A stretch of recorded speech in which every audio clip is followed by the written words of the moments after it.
میں مارنگ بلوچ اس وقت گوادر سے بات کر رہی ہوں. جس طرح آپ لوگ کو پتا ہے کہ 28 جولائی راجی مچھی کا دن تھا، جس دن ہم ایک پیسفل جلسہ کرنے والے تھے، لیکن ریاست نے گزشتہ 2 ہفتے سے اپنی پوری طاقت استعمال کی ہے کہ اس پیسفل جو ایک گیدرنگ ہے اس کو کس طرح روکا جائے.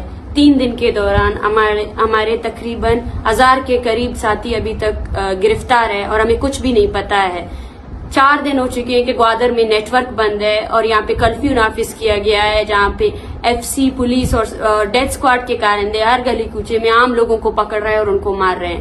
تقریباً گوادر دھرنے میں ابھی دوسری مرتبہ ہمیں کریک ڈاؤن کا سامنا ہوا ہے، جس کی وجہ سے FC اور پولیس نے آ کر جو پیسفل دھرنا تھا اس کے ساتھ مذاکرات کرنے کے بجائے وہاں جتنے بھی منتظمین تھے ان سب کو مارا، ان سب پر تشدد کیا اور ابھی تک ہمیں کچھ نہیں پتا ہے. پورا شہر بند ہے کہ ان میں سے کتنے لوگ زندہ ہیں اور کتنے لوگ زخمی ہیں. یہ سب ریاست پاکستان کی جانب سے ہو رہی ہے.